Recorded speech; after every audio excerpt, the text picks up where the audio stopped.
Okay, முக்கோணிகளின் ஒருங்கிசைவு அப்படின்ற பாடம் இப்ப போயிட்டு இருக்குது. இதுதான் ஃபைனல் கிளாஸ், லாஸ்ட் கிளாஸ். இதுக்கப்புறம் கிளாஸ் கிடையாது. இதுக்கப்புறம் நம்ம செய்யறதா இருந்தா லாஸ்டா பேப்பர் கிளாஸ்ல செய்வோம். ஓகேவா? இப்போ இதை அடிப்படையா வச்சுதான் உங்களுக்கு என்ன செய்வாங்க, எக்ஸாம்ல கேள்வி கேட்பாங்க. இது அடிப்படை. இதை தாண்டி எங்கேயும் போகாது. இதை தாண்டி போறதா இருந்தா ஏதாவது ஒரு சின்ன ஐடியா வச்சு போக வாய்ப்பு இருக்கே தவிர மத்தபடிக்கு எங்கேயும் போக வாய்ப்பு இல்லை. சரியா? இதை வச்சுதான் செய்வாங்க. ஓகேவா? ஃபர்ஸ்ட் கேள்வி உண்டு. ஃபர்ஸ்ட் கேட்கிற கேள்வி சரி, அவங்களுக்கு முக்கோணிகளின் தேற்றம் கேத்திர கணிதத்தை பொறுத்த வரைக்கும் ஃபர்ஸ்ட் கேள்வி இதை அடிப்படையா வச்சுதான் வரும். இதை தாண்டி போகாது. சரியா? கேத்திர கணித கேள்வி இருக்குதானே, தேற்றம் கேள்வியில இதை அடிப்படையா வச்சுதான் டெஸ்ட் கேள்வி கேட்பான்.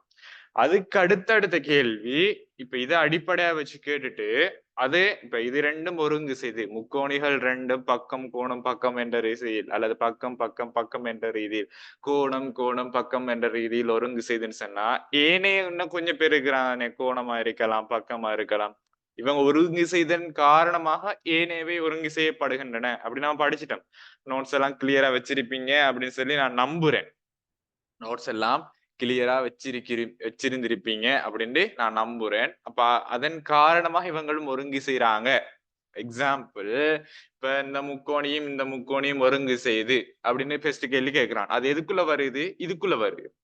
அதுக்கப்புறம் இந்த கோணமும் சமன் என காட்டுன்னு சொன்னா இந்த முக்கோணி ரெண்டும் ஒருங்கு செய்தன் காரணமாக இது ரெண்டும் ஒருங்கு செய்து அப்படின்னு கேட்க வாய்ப்பு இருக்கு. அப்ப அதுவும் எதுக்குள்ள வருது?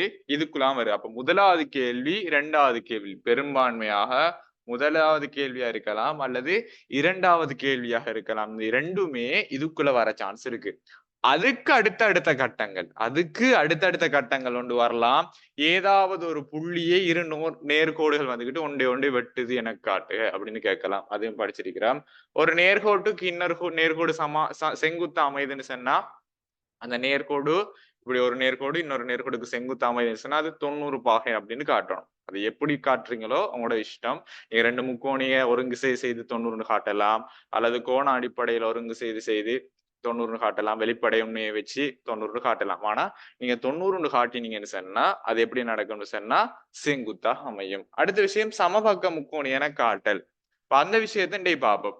அதாவது ஒரு ரெண்டு சமபக்க முக்கோணிகள் சரியா, ரெண்டு ஒரு முக்கோணியில ரெண்டு பக்கங்கள் சமன் சரியா, அதை இரு சம பக்க முக்கோணி என காட்டுக அப்படின்னு கேட்க வாய்ப்பு இருக்கு. நிறைய கேட்பாங்க.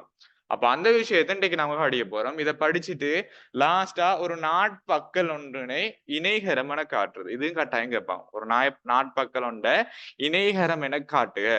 இதெல்லாம் அவங்களோட சிலபஸை தாண்டின விஷயங்கள். ஆனா அவங்களுக்கு எக்ஸாம்ல கேட்க வாய்ப்பு இருக்கு, எங்கேயாச்சும் ஒரு இடத்துல கேட்க வாய்ப்பு இருக்கு. அதனாலதான் இதையும் சேர்த்து கொண்டு வந்திருக்கிறேன்.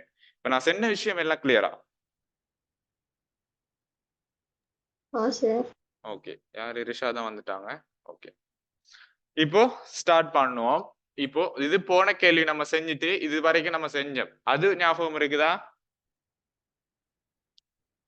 போன கிளாஸ் இந்த கேள்வியை நம்ம இது வரைக்கும் செஞ்சுட்டு விட்டோம், அது ஞாபகம் இருக்கா? பேசுங்க, ஞாபகம் இருக்கா? சாஜிதா, ரிஷாதா ஞாபகம் இருக்கா? நிஷா, மதுஷாலினி, மதுமதி ஞாபகம் இருக்குதா? ஞாபகம் இருக்கா? ஓகே. இப்ப அதை தொடர்ந்து நம்ம செய்ய போறோம். ஆனா ஃபர்ஸ்ட்ல இருந்தே செய்ய போறோம். ஃபர்ஸ்ட்ல இருந்தே நம்ம செஞ்சுட்டு போறோம். இதுக்கான ஐடியா எடுக்கிற விதம் உங்களுக்கு ஞாபகம் இருக்கா இல்லையா, மறந்துட்டீங்களான்னு எனக்கு தெரியாது. நான் ஃபர்ஸ்ட்ல இருந்தே வாரேன். ஓகேவா? சரி கவனிங்க. சரியா? சரி கவனிங்க. முதலாவது கேள்வி கேட்கிறான், முக்கோணி ஏபிடி. முக்கோணி ஏபிடி இந்த முக்கோணியும் முக்கோணி அடுத்த விஷயம் யாரு, முக்கோணி பிசிடி. முக்கோணி பிசிடி இவரு முக்கோணி பிசிடி இவரும் சரியா ஒருங்கு செய்கின்றன என காட்டுக அப்படின்னு கேட்கிறான். ரெண்டு பேருமா ஒருங்கு செய்தன காட்டட்டுமா? ஓகே, இப்போ அவன் தரவுல என்ன தந்திருக்கிறான்னு சொன்னா இதுவும் சமாந்தரமாம், இதுவும் சமாந்தரமாம், இதுக்கு செங்குத்து இதுதான், இதுக்கு இது செங்குத்தான். அதாவது ஏசிக்கு இந்த பிடின்னு செங்குத்தாக காணப்படுகிறது. அவ்வளவுதான் தந்திருக்கான், வேற எதுவுமே தர இல்ல. ஓகே, நம்ம பிசிக்கு இந்த ரெண்டு முக்கோணிக்கு பேர் எழுதுவோமே, அதுக்கப்புறம் ஐடியாவை எடுப்போம் இவரை எப்படி ஒருங்கிசைய செய்யலாம் அப்படின்னு. ஓகே, முதலாவது நம்ம ரெண்டு முக்கோணிக்கும் பேர் எழுதுவோம். முக்கோணி ஏபிடி, முக்கோணி ஏபிடி கமா. ரெண்டாவது விஷயம் யாரு? முக்கோணி பிடிசி, முக்கோணி பிடிசி, முக்கோணி பிடிசி. இப்ப ரெண்டு பேரும் எடுத்தாச்சு. இப்போ இதுல பார்க்க வேண்டிய ஐடியா என்ன சொன்னா, இப்ப இதா உதாரணமா இது செங்குத்து போகுதுன்னு சொன்னா இது 90 பாகை, இதுவும் 90. ஆகவே ஒரு கோணம் ஒன்று எடுக்கலாம். எப்படி? இவரும் 90, இவரும் 90. இது ஒரு கோணம் ஒன்று எடுக்கலாம். அதே நேரம் இதுல இன்னொரு விஷயம் இருக்கு. இது ஒரு சமபக்க முக்கோணம். இது ஒரு ஏபிசின்னு சொல்ல அந்த தரவுல ஒரு சமபக்க முக்கோணின்னு சொல்றாங்க. ஆகவே இந்த பக்கமும் இந்த பக்கமும் சமம், இந்த பக்கமும் இந்த பக்கமும் சமனாக காணப்படும். இது ஒரு சமபக்க முக்கோணி. இன்னொன்று சொல்றான், ஏபிக்கு இந்த ஈன்னு சொல்றது ஒரு நடுப்புள்ளியாக காணப்படுது. இந்த ஏபிக்கு ஈன்னு சொல்றது ஒரு நடுப்புள்ளியாக காணப்படுது. ஆகவே கொஞ்சம் தரவு எடுப்போம். நடுப்புள்ளியாக காணப்படுதுன்னு சொன்னா இவரும் இவரும் சமனாக காணப்படுவாங்க. அதே மாதிரி இவங்க ரெண்டு பேரும் சமாந்தரமா போறதால இவரும் இவரும் சமனாகவும் காணப்படுவாங்க. இவரும் இவரும் சமனாகவும் காணப்படுவாங்க. ஓகேவா? ஓகே, இப்ப முதலாவது நம்ம எங்கால எடுக்கிறேன், நான் எடுக்கிறேன் இவங்க ரெண்டு பேருக்குமான ஒத்த இயல்பு எடுக்க போறேன். இப்ப இந்த முக்கோணியை பார்க்கும் போது இப்போ முதலாவது இந்த கோணம், அதாவது ஏடிபி கோணம், ஏடிபி கோணம் செங்கோணமா இருக்குது. இதுவும் செங்கோணம் பிடிசி, பிடிசி. இது ரெண்டுமே என்ன செய்யுது? சமனாக காணப்படுது. இது முதலாவது எடுத்த தரவு நம்ம. ஓகே, முதலாவது நம்ம எடுத்த ஐடியா. ரெண்டாவது இந்த முக்கோணியா இருக்கலாம், இந்த முக்கோணியா இருக்கலாம். இவங்க ரெண்டு பேருக்கும் இந்த பிடி பொது பக்கம் இது வந்துகிட்டு பொது பக்கமா காணப்படுது. இந்த பிடி விஷயம் பொது பக்கமா காணப்படுது. ஆகவே பிடி சமன் பிடி. ஆக ஒரு கோணம் எடுத்துட்டோம், ஒரு கோணம் எடுத்துட்டோம். அதே மாதிரி ஒரு பக்கம் எடுத்துட்டோம், ஒரு கோணம் எடுத்துட்டோம், ஒரு பக்கம் எடுத்துட்டோம். எக்ஸ்ட்ரா இப்ப நம்ம எடுக்கலாம், எது? ஒரு கோணம் எடுக்கலாம், இல்லாட்டி ஒரு பக்கம் எடுக்கலாம். அது உங்களோட விஷ். ஒரு கோணம் எடுக்கலாம், இல்லாட்டி ஒரு பக்கம் எடுக்கலாம். எதை எடுக்க போறீங்க நீங்க?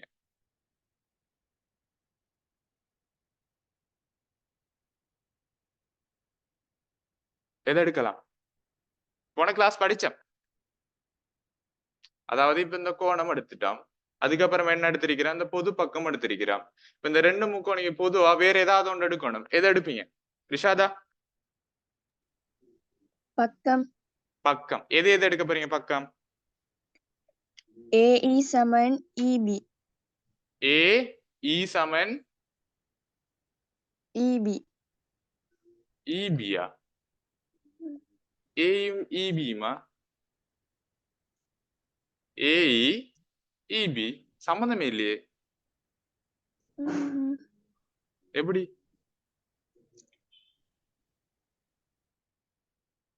ரிஷாதா? ஓ சார். எப்படி வந்துச்சு?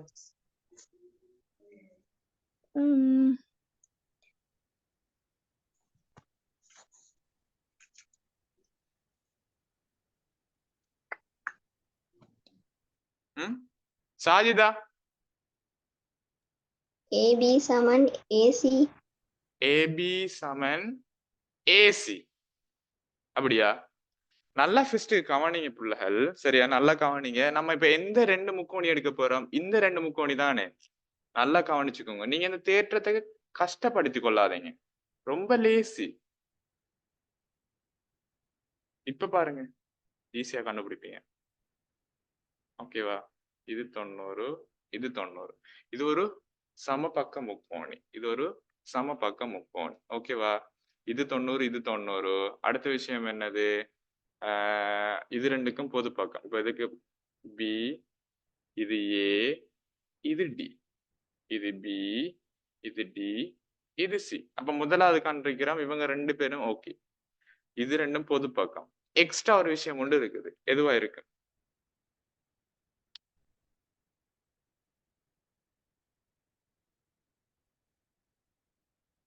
AB சமன் யாரு சொன்னது? ரிஷாதா, நீங்க என்னமா சொன்னீங்க? ஏயும் இபியுமா? அப்படியா சொன்னீங்க? ஓ சார். அது வராது. பாருங்க, இது ரெண்டும் சமாந்தரமா போகுது. இது ரெண்டும் சமாந்தரமா போகுதுன்னு சொன்னா அடுத்தது ஏபிக்கு நடுப்புள்ளி இதாம், ஏசிக்கு நடுப்புள்ளி இதுன்னு சொன்னா இதுவும் இதுவும் சமன் தானே. இதுவும் இதுவும் சமன் தந்திருக்கேன் தானே. ஆகவே இதுவும் இதுவும் சமன் தானே. ஓ சார். ஓகே, அப்ப என்ன செய்யும் அடுத்த விஷயம், ஏடி ஏடி சமன் டிசி. நிஷா விளங்குதா? இந்த ஐடியா எடுக்கிற விஷயம் விளங்குதா? உங்களுக்கு கஷ்டம் மாதிரியா இருக்குது கொஞ்சம் நீங்க ரெக்கார்ட் பண்றேன்னா.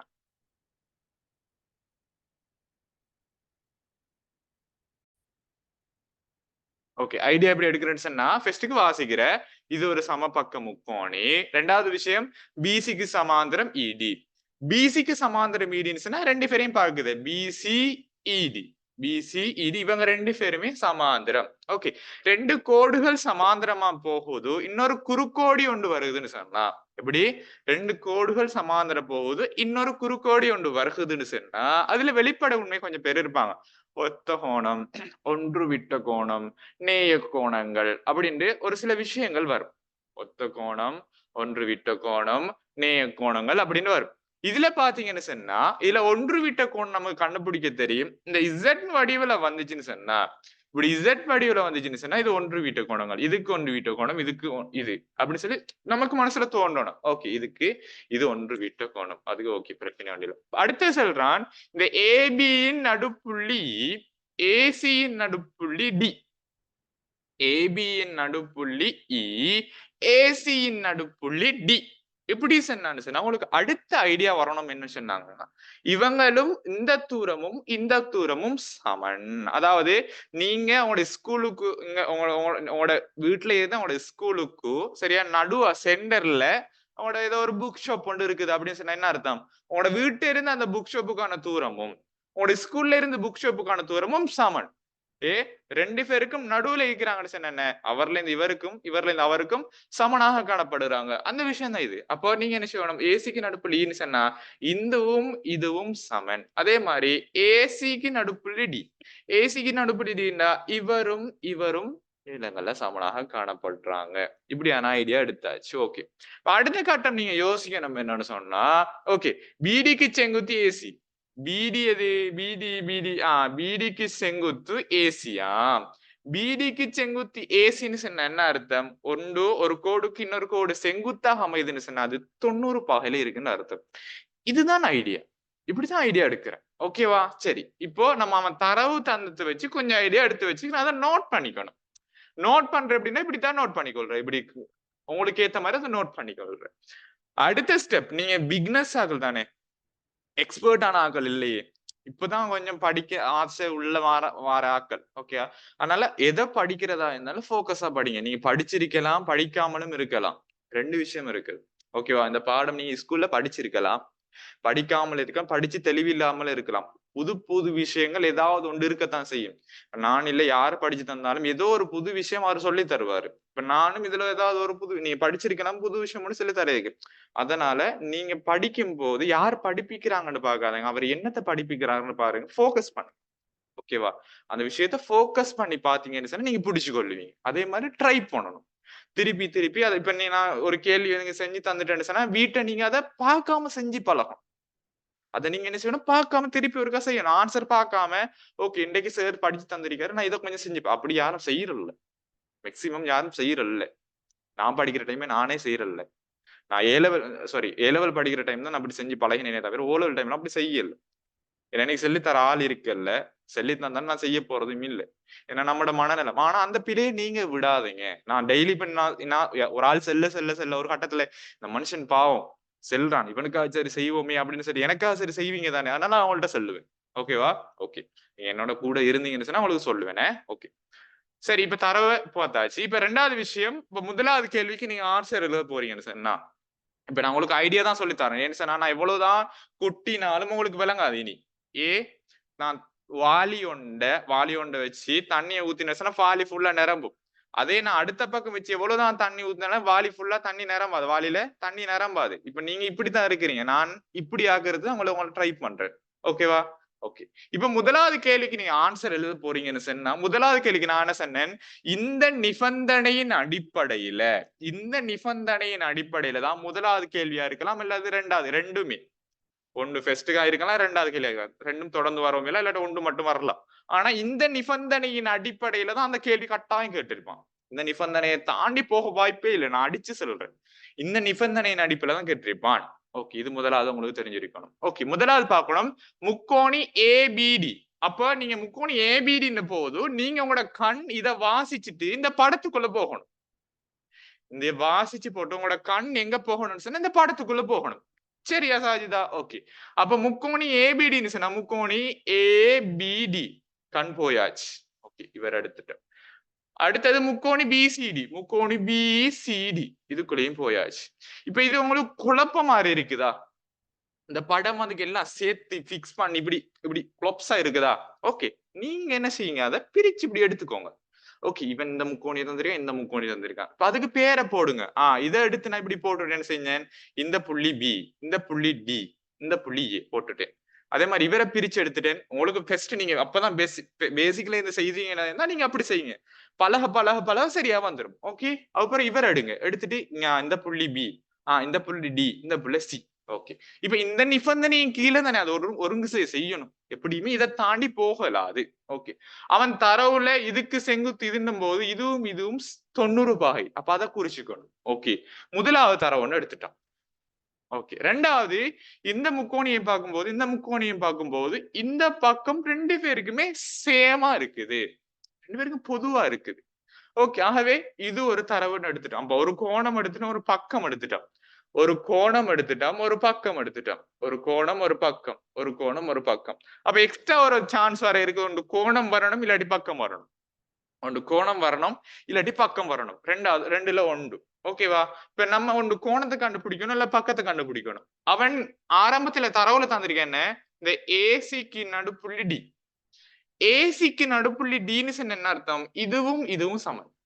ஏபிக்கு நடுப்புள்ளி இருந்தா இதுவும் இதுவும் சமன். அப்ப இதுவும் இதுவும் சமன் சொன்னா இதுவும் இதுவும் சமன் தானே. இப்ப பிரிச்சாலும் இந்த தூரமும் சமன். அப்போ ஏடி சமன் டிசி, பக்கங்கள் சமனாக காணப்படுது. அப்ப முதலாவது தரவு எடுத்துட்டோம் என்னது, இந்த கோணம் ரெண்டும் சமன். ரெண்டாவது இது பொது பக்கம். மூணாவது இந்த பக்கமும் இந்த பக்கமும் சமன். அப்போ ஒரு கோணம் ரெண்டு பக்கம் எடுத்துட்டோம், ஒரு கோணம் ரெண்டு பக்கம் எடுத்துட்டோம். அப்பவே இந்த ரெண்டு முக்கோணியும் எந்த நிபந்தனையின் அடிப்படையில் ஒருங்கு செய்யும் சொன்னா பக்கம் கோணம் பக்கம் என்ற ரீதியில இப்ப ஒருங்கு செய்ய போகுது. ஓகே, இப்ப நம்ம ஐடியா மட்டும் தான் எழுதிட்டோம், இப்ப அதை எழுத போறோம். ஓகே, இந்த கோணமும் இந்த கோணம் பெஸ்ட்டுக்கு பக்கம் கோணம் பக்கம் தானே. முதலாவது இந்த பக்கத்தை எடுப்போமே. ஓகே, பிடி சமன் பிடி பக்கம், முதலாவது பக்கம் நம்ம சும்மா ஷோர்ட் எடுத்துக்கொள்றோம். அது பிறகு கோணம் எது, இந்த கோணம் ஏடிபி கோணமும் பிடிசி கோணமும் இந்த கோணமும் செங்கோணங்களாக காணப்படுகிறது. ஆகவே ரெண்டாவது கோணம் எடுத்துட்டோம். மூணாவது ஏடிக்கு டிசி சமன், ஏடிக்கு டிசி சமன். காரணம் ஏசியின் நடுப்புள்ளி டியாக காணப்படுவதால. இப்ப இந்த தரவு எடுத்து போட்டு என்ன செய்ய போறோம், இப்ப தேற்றத்தை நிறுவ போறோம். வாங்க நிறுவுவோம். இப்ப தேற்றத்தை எப்படி நிறுவ போறீங்கன்னு சொன்னா, முக்கோணி ஏபிடி வந்த முக்கோணி முக்கோணி பிடிசி இல், முக்கோணி பிடிசி இல், முக்கோணி பிடிசி இல். முதலாவது விஷயம் என்ன, பக்கம், ஒரு பக்கத்தை கொடுப்போம். பிடி சமன் பிடி, பிடி சமன் பிடி. காரணம் பொது பக்கம், பொது பக்கம். ரெண்டாவது கோணம் கொடுப்போம், ஏடிபி கோணம், ஏடிபி கோணம் அதாவது இந்த கோணம் ஏடிபி கோணம், பிடிசி கோணம், பிடிசி கோணம். காரணம் என்ன, இந்த ஏசிக்கு செங்குத்து பிடி இருக்கிறதால, இந்த இருக்கு பிடிக்கு செங்குத்து ஏசி அல்லது ஏசிக்கு செங்குத்து பிடி. இப்படி நின்றாலும் நான் தான், இப்படி நின்றாலும் நான் தான், எப்படி போட்டாலும் நான் தானே. அப்ப இவரங்கால போட்டாலும் பிரச்சனை இல்லை, இவரங்கால போட்டாலும் பிரச்சனை இல்லை. பட் இதுக்கான காரணம் என்ன, பிடிக்கு செங்குத்து ஏசி, காரணம் எழுதியாச்சு. அடுத்த ஸ்டெப் யாரு, ஏடிக்கு டிசி, இவரும் சமன், இவரும் சமன். சரியா? எங்க ஏடி சமன் டிசி தரவுல இருக்குது. என்ன தரவு, ஏசி நடுப்புள்ளி டி, ஏசி நடுப்புள்ளி டி இருக்கிறதால, ஏசி நடுப்புள்ளி டி இருக்கிறதால. ஆகவே முக்கோணி ஏபிடி ஒருங்கு செய்வு முக்கோணி பிடிசி ஆகும். காரணம் எந்த நிபந்தனையில அது ஒருங்கு செய்துன்னு சொன்னா பக்கம் கோணம் பக்கம் என்ற ரீதியில் ஒருங்கிசை செய்யப்படுகின்றது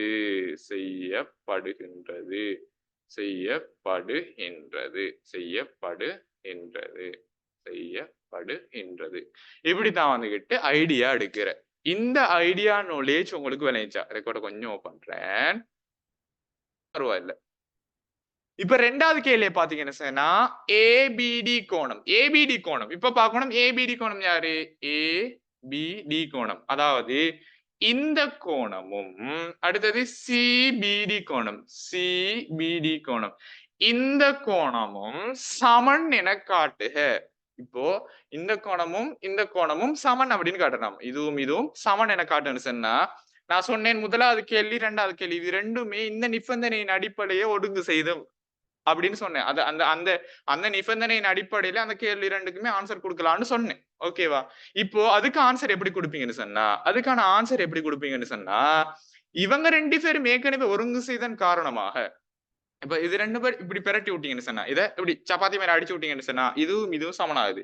இந்த கோணமும் சமன், இந்த பக்கமும் சமனாகுது. அப்ப இந்த கோணமும் சமனா தானே போகும். இப்ப ரெண்டு முக்கோணிகள் ஒன்றை ஒன்று ஒருங்கு செய்து சொன்னா அதன் பரப்பளவுகளும் சமனாக காணப்படும். ரெண்டு முக்கோணிகள் ஒன்றை ஒன்று ஒருங்கு செய்து சொன்னா அது பரப்பளவுகளும் சமனாக காணப்படும். ஆகவே இப்ப ரெண்டாவது கேள்விக்கான ஆன்சர், இது முதலாவது கேள்விக்கான ஆன்சர் தானே. ரெண்டாவது கேள்விக்கான ஆன்சர் எப்படி கொடுப்பீங்கன்னு சொன்னா முக்கோணி ஏபிடி ஒருங்கு செய்வு முக்கோணி பிடிசி ஆகையால்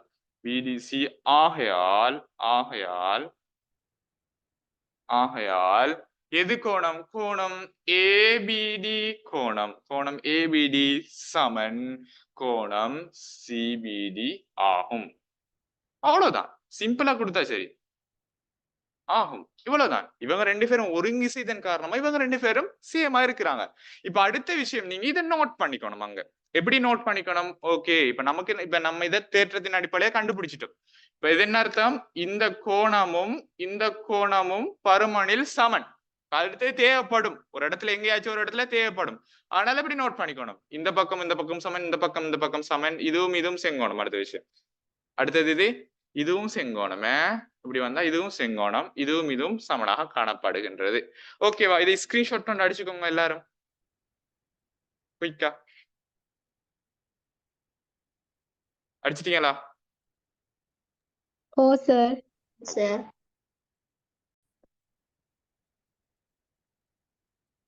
சரியா? கவனிங்க. இப்ப அடுத்த மெத்தட் என்னன்னு சொன்னா, இப்ப இவரு நம்ம ஏற்கனவே கண்டுபிடிச்சிட்டோம். முதலாவது விஷயம், இவரும் ஒருங்கு செய்யப்பட்டுட்டாம். இந்த அடிப்படையின் காரணமாக இப்ப நம்ம இந்த முக்கோணி ஒரு இருசம பக்க முக்கோணின்னு நிறுவ போறோம். யார் முக்கோணி? பிஇடி. முக்கோணி பிஇடி போட்டாச்சு. அப்போ முதலாவது விஷயம் என்ன செஞ்சிட்டோம்? இவங்க ரெண்டு பேருமே ஒருங்கு செய்யப்பட்டாம். அப்ப அத முதலாவது எழுதுவோம். ஓகேவா? யாரு? கோணம் இபிடி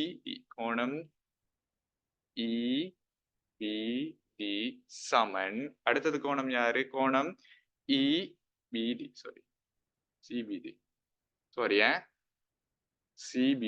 சிபிடியும் கோணம் இபிடியும். காரணம் என்ன? இவங்க ரெண்டு பேரும் ஒருங்கு செய்தன் காரணமாக, இந்த முக்கோணி ரெண்டும் ஒருங்கு செய்தன் காரணமாக முக்கோணி ஏபிடி ஒருங்கு செய்வு முக்கோணி பிசிடி. நீங்க இந்த ரெக்கார்டை திருப்பி பாக்குறதாலதான் உங்களுக்கு மனசுக்குள்ள பதியுமே தவிர ஒருக்க பார்த்து விட்டீங்களும் விளங்காது. சரியா? இப்படித்தான் எழுதுற விஷயம். இவங்க ரெண்டு பேரும் ஒருங்கு செய்தான். அதே நேரம் அடுத்த விஷயம் என்ன சொல்ற? இதுக்கு சமாந்தரம் இதுன்னு சொல்ல இதுவும் சமனான கோணங்களாக காணப்படுகின்றது. ஆகவே இடிபி கோணம்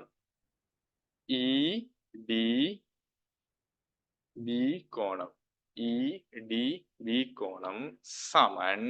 அடுத்தது யாரு? இந்த கோணம் சிபிடி கோணம். காரணம் என்ன? இதுக்கு சமாந்தரம் இது ஒன்று விட்ட கோணம். என்னது? EDக்கு சமாந்தரம் BC ஒன்று விட்ட கோணம். சரியா? ஓகே. அடுத்த விஷயம் என்னது? இப்ப இது ரெண்டும் சமன். ஆகவே இதுவும் சமன். எப்படி? இவங்க ரெண்டு பேரும் பெஸ்டுக்கே சமன். நல்லா ஞாபகம் வச்சுக்கோங்க. இவங்க ரெண்டு பேரும் பெஸ்டுக்கு சமன் ஆயிட்டாங்க. இவங்களும் இப்ப சமன் ஆகினாங்க. ஏற்கனவே இவங்க ரெண்டு பேரும் சமன் ஆயதால இவரும் சமன். இவரும் சமனத்தால இந்த பக்கமும் சமன். ஏற்கனவே ஏக்கு இபி சமனா அந்த நடுப்புள்ளியின் காரணத்தால இப்ப இந்த கோண அடிப்படையில இவரும் சமனாகுதா? இவரும் சமனாகிறாங்க. ஆகவே என்ன நடக்குது? இந்த பிஇ சமன் இடி. ஆகவே எனவே இப்ப இவங்க ரெண்டு பேரும் பக்கத்தில் சமனாக காணப்படுறதால எனவே முக்கோணி பிஇடி ஓர் இரு சம பக்க முக்கோணி ஆகும். போட்டாச்சு. இவ்வளவுதான் விஷயம். இதுவும் ஸ்கிரீன்ஷாட் அடிச்சுக்கோங்க. இதை நீங்க திருப்பி செய்யறதால தான் ஞாபகம் நிக்குமே தவிர ஒருக்கா பார்த்துட்டு விட்டீங்கன்னா ஞாபகம் இருக்காது.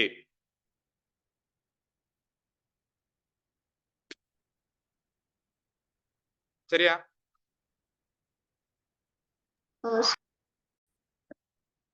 ஓகே. இப்ப அடுத்த கேள்வி ஏஇடி. யோசிச்சு பாருங்க. இதுக்கு முன்னுக்கு நம்ம பார்த்ததுல இவரும் சமன்னு சொல்லிக்கிறோம். இவரும் சமன்னு சொல்லிட்டோம் தானே. அதே மாதிரி ஆரம்பத்துல இது ஏபிக்கு நடுப்புள்ளி இ. நல்லா யோசிங்க. ஆரம்பத்துல ஏபிக்கு நடுப்புள்ளி இ இருக்கிற சொட்டு இந்த பக்கமும் சமன். அப்படியே வருகிற மூணாவது கேள்வியில இந்த முக்கோணி ஒரு இரு சம பக்க முக்கோணின்னு காட்ட அடிப்படையில இந்த பக்கமும் சமன் அப்படின்னு போட்டிருந்தோம். இப்ப யோசிச்சு பாருங்க. அவன் கேட்கிறான் ஏஇடி ஒரு இரு சம பக்க முக்கோணி என்ன நிறுவுக? அப்ப இதுவும் ஏற்கனவே இப்ப சமனாயிட்டு தானே. நிறுவலின் அடிப்படையில சமனாயிட்டு. அப்ப இதுக்கு இன்னொரு ஐடியா ஒண்ணு நம்ம போடலாம். எப்படின்னு சொன்னா இப்ப இவரும் சமனாகிறாங்க. இவரும் சமனாகிறதால இவரும் சமன். ஆகவே அந்த முக்கோணி ஒரு இரு சமபக்க முக்கோணி. பயப்படவானா. இன்னும் அழகா சின்ன பிள்ளைக்கு மாதிரி நான் சொல்லித்தரேன். நல்லா கவனிங்க. சரியா? ஓகே. கவனிங்க. நல்லா கவனிங்கம்மா. பாருங்க. அவன் சொல்றான். இப்ப இதுவும் செஞ்சிட்டோம். இது ரெண்டு பேரும் ஒருங்கு செய்துன்னு செஞ்சிட்டோம். நல்லா கவனிங்க. எங்க பாரு. இவரும் ஒருங்கு செய்யற அப்படின்னு சொல்லிட்டோம். இவங்க ரெண்டு பேரும் ஒருங்கு செய்தன் காரணமாக இந்த ரெண்டு கோணமும் ஒத்து போகுது அப்படின்னு சொல்லியாச்சு. ஓகே. அடுத்த ஸ்டெப் இது எது? ஏபிடி கோணம். ஏபிடி கோணம். ஓகே. அது ரெண்டும் ஒருங்கு சேர்ந்து சொல்லியாச்சு. அடுத்தது இந்த முக்கோணி, அதாவது இந்த முக்கோணி ஓர் இரு சம பக்க முக்கோணி என காட்ட சொன்னான். அதனால நம்ம என்ன செஞ்சோம்? இந்த கோடும் சமாந்தரமா போறதால இது ஒரு இசட் எடுத்தோன்னு சொன்னா இதுவும் ஒன்று விட்ட கோணங்கள் போட்டோம். அவ என்ன அர்த்தம்? இது 30 பாகைண்டா இது 30. ஏற்கனவே இவங்க ரெண்டு பேரும் போறது 30 போட்டோம். இது 30. ஆகவே இது 30. இதன் அடிப்படையால இதுவும் சமன். இதுவும் சமன். இதுக்கு நேராகிக்கிற இவரும் பக்கங்களில சமனாக காணப்படுவாங்க. ஏற்கனவே இது சமன். இது ஏபி நடுப்புள்ளி இது ஏற்கனவே இது சமன். இது சமன். ஆகவே இது ஒரு இரு சம பக்க முக்கோணின்னு காட்டிட்டோம். கிளியர். லாஸ்ட் கேக்குறான். இந்த முக்கோணி ஓர் இரு சம பக்க முக்கோணி என காட்டுக. ஓகே. இப்ப நமக்கு நல்லா தெரியுது இது சமனாகிட்டு. ஆகவே இது ஒரு இரு சம பக்க முக்கோணி. ஆனா அவன்கிட்ட சொல்லணுமே. அப்ப சொல்றதுக்கான ஒரு ரீசன் ஒண்ணு எடுக்கலாம். இந்த பக்கமும் சமன். இந்த பக்கமும் சமன். ஆகவே இந்த பக்கமும் சமன். எப்படிமா? இவரும் சமன். இவரும் சமன். ஆகவே இவரும் சமன். வாங்க எழுதுவோம். வாங்க. ஓகே. என்ன கேள்வி? முக்கோணி ஏஇடியில். சரியா? ஏடியில் முதலாவது என்ன? இவரும் சமமாம். அதாவது ஏக்கு சமன் இபி. காரணம் என்ன?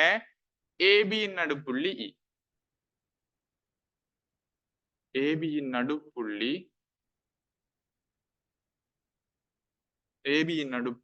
இ. ஓகே, ரெண்டாவது இப்ப இவரும் சமன், இவரும் சமன். நேரத்தை நிறுவிட்டோம். இது ஒரு இரு சமபக்க முக்கோணின் நிறுவிட்டம். பிஇக்கு சமன்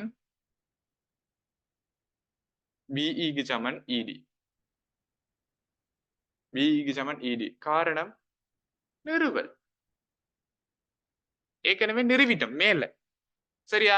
ஆகவே இவருக்கு சமன் இவருக்கு சமன் இவருக்கு சமன் இவருக்கு சமன். நம்ம எது சமன் காட்டணும்? ஏயும் இடியும் சமன் காட்டணும். ஏயும், அதாவது இந்த ஏஇயும் நல்ல கவனிங்க, எங்க பாருங்க, சம கவனிங்க. இந்த இவரும் அதாவது ஏயும் டியும் சமன் காட்டணும். இவருக்கு சமன் இவருக்கு சமன் இவருக்கு சமன் இவர், அதாவது இவருக்கு சமன் இவர். இப்ப இபி நான் இங்க இபின்னு போட்டுக்கொள்றேனே, ஓகே. அதாவது இவருக்கு சமன் இவருக்கு சமன் இவர். ஆகவே இவரும் சமனாகுவார். ஆகவே ஏக்கு சமன் இடி. எனவே முக்கோணி ஏஇடி ஓர் இரு சம பக்க முக்கோணி ஆகும்.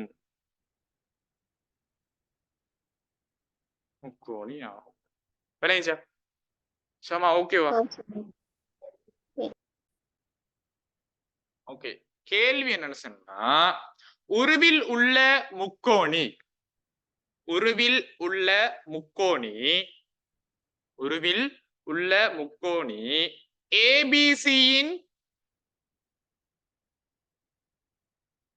ஏபிசியின் உருவில் உள்ள முக்கோணி ஏபிசியின் ஏபி கமா ஏசி ஆகிய பக்கங்களின் உருவில் உள்ள முக்கோணி ஏபிசியின் கொஞ்சம் ஸ்பேஸ் ஒன்று ஏபி கமா ஏசி ஆகிய பக்கங்களின்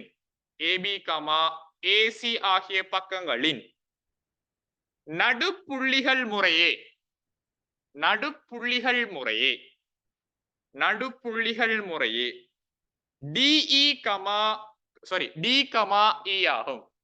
டி கமா இ ஆகும். உருவில் உள்ள முக்கோணி ஏபிசியின் ஏபி கமா ஏசி ஆகிய பக்கங்களின் நடுப்புள்ளிகள் முறையே டி கமா இ ஆகும்.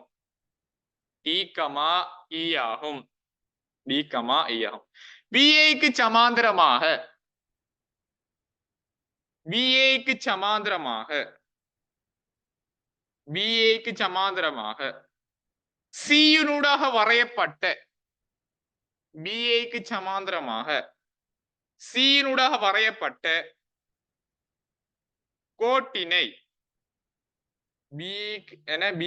சமாந்தரமாக சியினூடாக வரையப்பட்ட கோட்டினை நீட்டப்பட்ட கோடு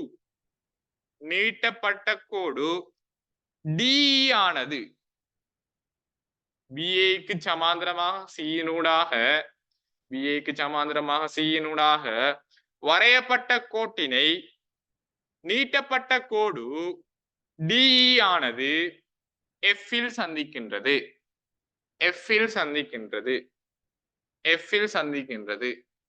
முதலாவது கேள்வி என்னன்னு சொன்னா, முக்கோணி ஏடி ஒருங்கிசைவு முக்கோணி சிஎஃப்இ என காட்டுக. ஃபர்ஸ்ட் கேள்வி செய்யுங்க, செஞ்சுட்டு குரூப்ல போடுங்க ஆன்சரை பாப்போம்.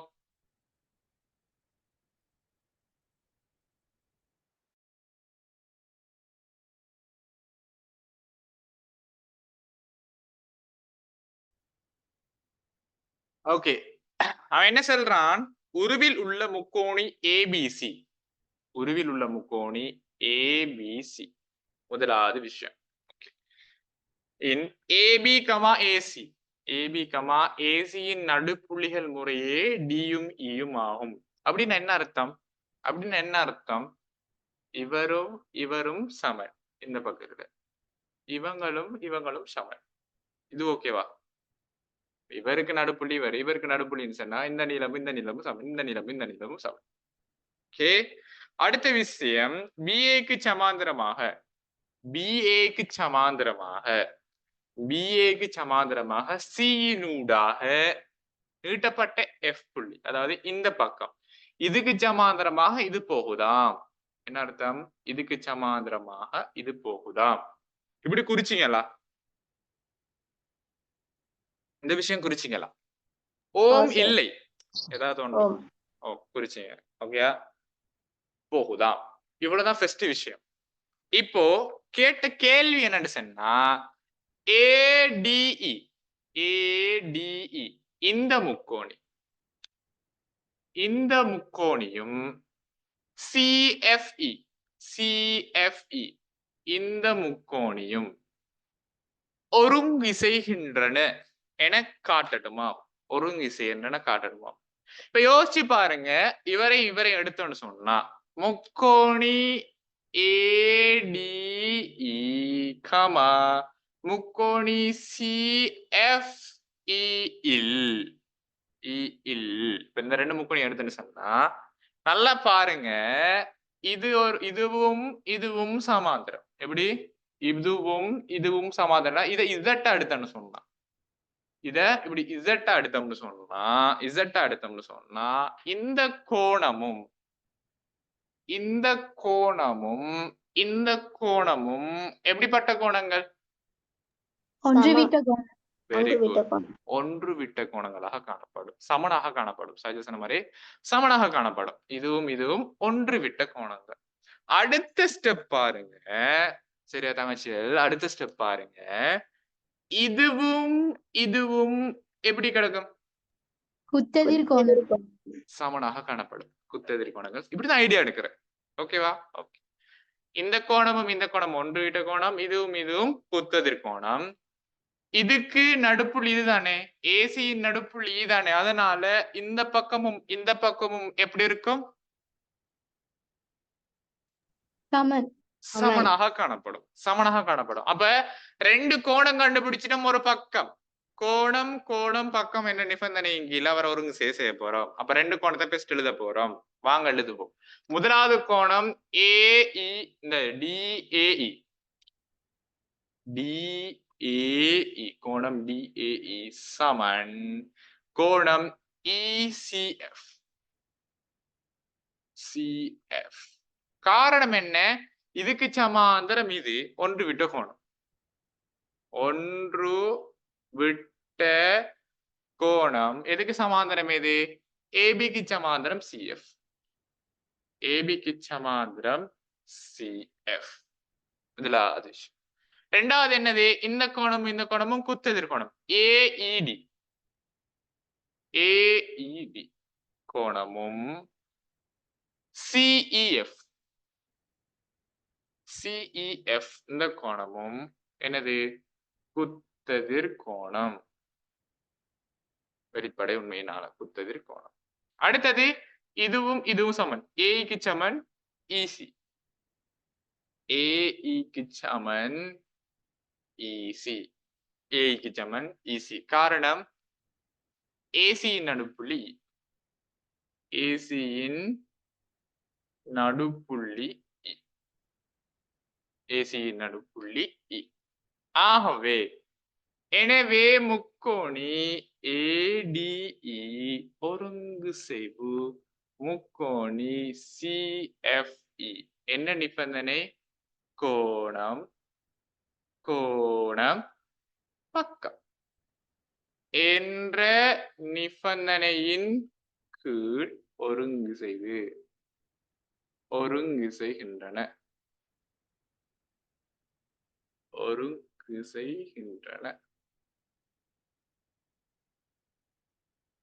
இவ்வளவுதான் முதலாவது கேள்விக்கான ஆன்சர். ஸ்கிரீன்ஷாட் அடிச்சுக்கோங்க.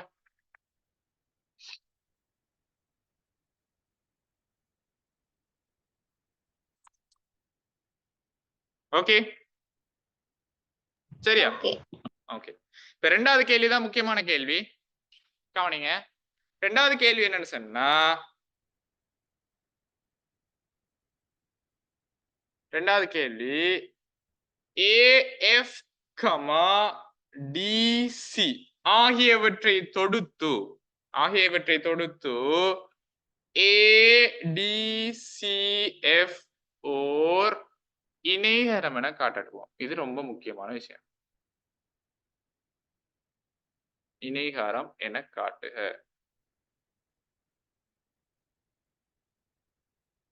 ஓகேயா? இப்ப இணைகரம் காட்டுறதுக்கு ஒரு சில அடிப்படை நிபந்தனை இருக்குது. முதலாவது அடிப்படை நிபந்தனை 2 சோடி பக்கங்கள் ஒரு நாட்பக்கல் எடுத்தோம்னு சொன்னா 2 சோடி பக்கங்கள் சமனா இருக்கணும், சமாந்தரமா இருக்கணும். 2 சோடி பக்கங்கள் சமனா இருக்கலாம், சமாந்தரமா எடுக்கலாம். அப்ப 2 சோடி எதிர்பக்கங்கள் சமாந்தரம் என காட்டணும். காட்டிட்டோம்னு சொன்னா இணைகரம்னு காட்டலாம். அடுத்த விஷயம் 2 சோடி எதிர்பக்கங்கள் சமன் என காட்டணும். ஓகேவா? அடுத்து 2 சோடி எதிர்கோணங்கள் சமன் காட்டணும். சரியா? ஒரு சோடி எதிர்பக்கம் சமனும் சமாந்தரமும் என காட்டணும். ஓகே, சரி கவனிங்க. அதாவது உதாரணமா இப்ப இது ஒரு இணைகரம் வச்சுக்கோங்களேன். இதுவும் சமன் என காட்டினாலும் இணைகரம். அதே நேரம் சமாந்தரம்னு காட்டிக்கொள்ளணும். இவங்க 2 பேரும் சமன் சமாந்தரம்னு காட்டணும். இல்லாட்டி எதிர்கோணங்கள் இரண்டும் சமன் என காட்டணும். இப்படி ஏதாவது ஒரு நிபந்தனையின் அடிப்படையில நீங்க காட்டினீங்கன்னு சொன்னா அது இணைகரம் என குறிப்பிடப்படும். ஓகே, நீங்க எழுதிக்கோங்க அந்த நோட்ல போட்டு. சரியா? கீழே சும்மா இப்படி ஒரு நோட் ஒன்று போட்டு எழுதிக்கோங்க. இது நம்ம செய்யற கேள்வி தானே. கீழே நோட் எழுதிக்கோங்க. நாட்பக்கல் ஒன்றினை தலைப்பு நாட்பக்கல் ஒன்றினை இணைகரம் என நிறுவுதல். நாட்பக்கல் ஒன்றினை இணைகரம் என நிறுவுதல். நோட்ல எழுதிக்கோங்க. கீழே எழுதுறீங்களா? ஓகே, எழுதிக்கோங்க. முதலாவது 2 சோடி எதிர்பக்கங்கள்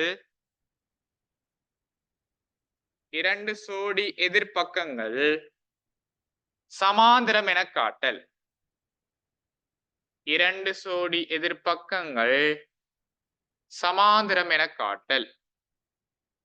2 சோடி எதிர்பக்கங்கள் சமாந்தரம் என காட்டல். இரண்டாவது 2 சோடி எதிர்பக்கங்கள் சமன் என காட்டல். இரண்டாவது 2 சோடி எதிர்பக்கங்கள் சமன் என காட்டல். இரண்டாவது 2 சோடி எதிர்பக்கங்கள் சமன் என காட்டல். மூணாவது 2 சோடி எதிர்கோணங்கள் சமன் என காட்டல்.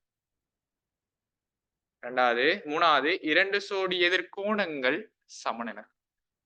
நாலாவது ஒரு சோடி எதிர்பக்கம் சமனும் சமாந்தரமும் என காட்டல். நாலாவது ஒரு சோடி எதிர்பக்கம் சமனும் சமாந்தரம் என காட்டல். ஒரு சோடி எதிர்பக்கம் சமனும் சமாந்தரம் என காட்டல். அஞ்சாவது மூலைவிட்டம் ஒன்றினை ஒன்று இரு சமகூறிடும் என காட்டல். மூலைவிட்டம் ஒன்றினை ஒன்றோடு ஒன்று இரு சமகூறிடும் என காட்டல். இந்த நிபந்தனையில ஏதாவது ஒரு நிபந்தனையை செஞ்சு நம்ம என்ன செய்யலாம்? அவரை ஒரு இணைகரம் என காட்டலாம். சரி, வாங்க காட்டுவோம். சரி, கவனிங்க. ஓகே, இந்த தேற்றத்துக்கான விஷயத்தை நான் சொல்லி தர போறேன். கவனிங்க. சொல்றான் AF, DC. AF எங்க இருக்குது? இந்த இருக்குது. ஓகே, AF-உம் DC-யும். ஓகே, AF, DC ரெண்டு பேரையும் தொடுக்கட்டுமா? தொடுத்துட்டான். ADCF ஓர் இணைகரம் என காட்டட்டுமா? நம்ம எழுத முன்னுக்கு ஒரு ஐடியா ஒன்று எடுப்போம். இவரை இணைகரம் காட்டணும்னு சொன்னா இவரும் ஒரு பக்கம், ஏதாவது ஒரு பக்கம் சமண்டும் சமாந்திரம் காட்டிட்டோம்னு சொன்ன விஷயம் முடிஞ்சுதானே. ஏற்கனவே இதுவும் சமாந்திரம் சொல்லி அவன் தரவுல தந்துட்டான். பாருங்க, இதுவும் சமாந்திரம் தரவுல தந்துட்டான்னு சொன்னா இந்த பக்கமும் இதுவும் சரியா சமன் நிரூபிட்டோம்னு சொன்ன விஷயம் முடிஞ்சுதானே. விளங்குச்சா? ஏற்கனவே இதுவும் சமாந்திரம்னு சொல்லிட்டான். இதுவும் சமன் சொல்லிட்டான விஷயம் முடிஞ்சுதானே. நான் பேசுறது விளங்குதா? என்ன சத்தம் இல்லாம இருக்கிறீங்க? இது ஏற்கனவே இது சமாந்திரம்னு சொல்லியாச்சு. இணைகரம் ஒன்று நிறுவனம் சொன்னா அந்த அடிப்படையின் கீழே தான் நிறுவனம். 2 பக்கமும் சமணம் சமாந்திரம் காட்டிட்டோம்னு சொன்னா அது ஒரு இணைகரம். இந்த நாட்பக்கல் ஒரு இணைகரம். ஏற்கனவே இதுக்கு சமாந்திரம் இதுன்னு தந்துட்டான் அவன். இதுவும் இதுவும் சமன்னு சொல்லி நிறுவிட்டோம்னா விஷயம் முடிஞ்சு. அப்ப நம்ம இப்ப இதுக்கு எப்படி விடை எழுத போறோம்னு சொன்னா, நாட்பக்கல் ADCF இல் நாட்பக்கல் ADCF இல் இதுல DA க்கு சமாந்தரம் CF, DA க்கு சமாந்தரம் CF, DA க்கு சமாந்தரம் CF. காரணம் என்ன? தரவு என்ன அவன் நேரத்துல தந்துட்டான், அந்த விஷயத்துல சொல்லிட்டான், அந்த கேள்வி சொல்லிட்டான். அதே நேரம் இந்த முக்கோணி ரெண்டையும் நம்ம ஒருங்கிசை செஞ்சோம். நம்ம இந்த ரெண்டு முக்கோணியும் ஒருங்கிசை செய்யும் போது இதுவும் இதுவும் எப்படிப்பட்ட கோணங்கள்? குத்தெதிர்கோணம். Very good, குத்தெதிர்கோணம். குத்தெதிர்கோணம் சொன்னா இது இந்த கோணம் இந்த கோணம் சமன். சமனான கோணங்களுக்கு எதிரான பக்கங்கள் சமனாக காணப்படும். ஆகவே இதுக்கு எதிராக இருக்கிற இந்த பக்கமும் இதுக்கு எதிராக இருக்கிற இந்த பக்கமும் சமனாக காணப்படும். அப்ப ரெண்டாவது விஷயம் என்ன? AD சமன் FC. AD சமன் FC. காரணம் இது ரெண்டும் ஒருங்கு செய்தன் காரணமா, இந்த முக்கோணி ரெண்டும் ஒருங்கு செய்யும் காரணமா. அதனால நீங்க இப்படி நிறுவல் போட்டுக்கலாம், ஒருங்கு செய்யணும் போட்ட நிறுவல் போகும். ஆகவே நாட்பக்கல் ADCF ஆனது ஓர் இணைகரம்.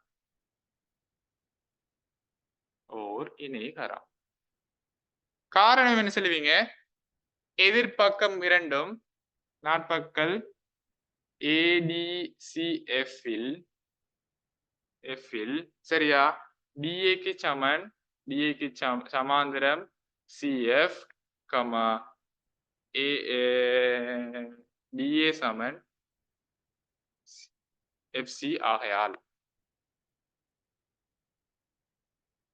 என்ன?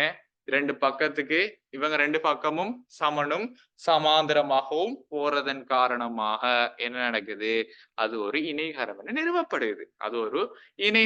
நிறுவப்படுகின்றது. இந்த விஷயம் எல்லாம் நான் ரெக்கார்ட் பண்றேன், திருப்பி ஒருக்கா சொல்லித்தாரேன். ஓகே, கவனிங்க. கேள்வி என்னன்னு சொன்னா DE. எது DE எங்க இருக்குது? இந்த இருக்குது DE. இது AE எங்க இருக்குது?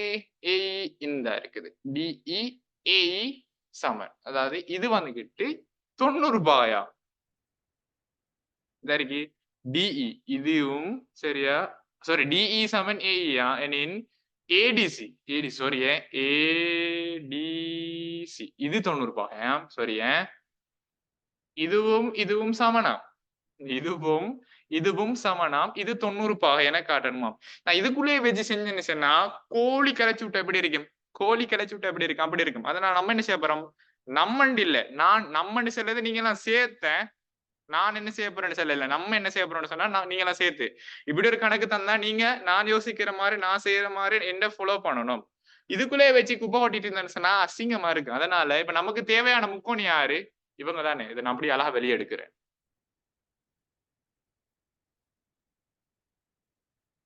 ஓகே, வெளியே எடுத்தாச்சு. ஓகேவா, வெளியே எடுத்தாச்சு. ஓகே, அடுத்த விஷயம் இப்ப குறிக்க வேண்டியதை குறிப்போம். வாங்க குறிப்போம். ஏ ரெக்கார்ட் போட்டுக்கிறேன். Okay, ADC. ஓகே, அடுத்தது இப்படி ஒரு கோடும் போகுதுன்னா இதை வந்துகிட்டு E. ஓகே, இது 90 என காட்டட்டுமா? இது 90 என காட்டுக, இதுதான் கேள்வி. ஓகேவா? DE AE ரெண்டுமே சமனா? DE எது? DEயும் AEயும் இவரும் DE AE இவங்க ரெண்டு பேரும் சமனாக காணப்படுறாங்களாம். சரி, ஒரு சின்ன ஒரு ஐடியா, வெளிப்படை உண்மையை வச்சு ஒரு ஐடியா ஒண்ணு எடுக்க போறேன். கொஞ்சம் கவனிங்க.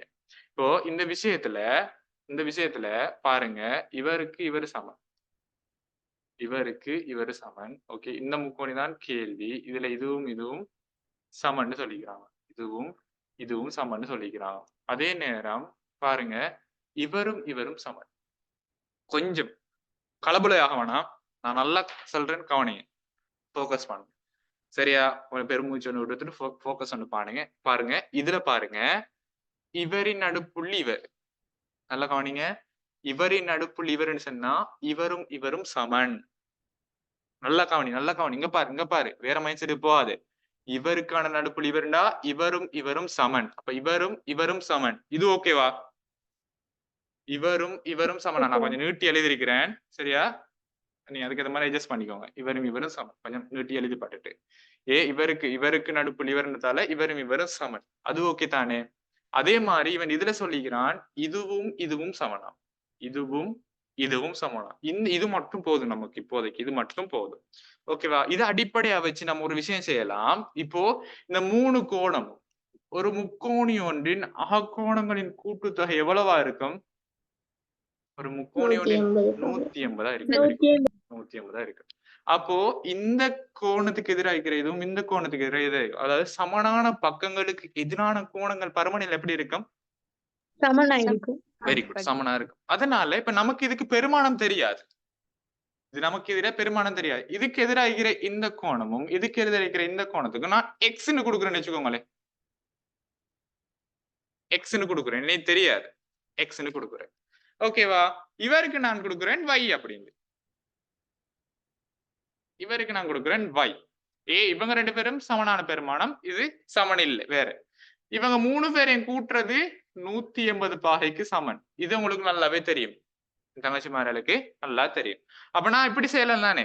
எக்ஸ் பிளஸ் y சமன் 180 இதுக்கு கொடுக்கலாம். இது உண்மைதானே? இந்த கருத்து விஷயம், இந்த கருத்தின விஷயம் உண்மைதானே? அடுத்த ஸ்டெப் இப்படி பாருங்க. இப்போ இதுவும் இதுவும் சமன் தானே? இதுவும் இதுவும் சமன். இதுக்கு எதிராகிக்கிற இந்த கோணமும் இதுக்கு எதிராகிக்கிற இந்த கோணமும் பருமன்ல சமன் தானே? எக்ஸ் தானே? இந்த டபுள் கோடு தான் இங்கேயும் இருக்குது, இந்த டபுள் கோடு தான் இங்கேயும் இருக்குது.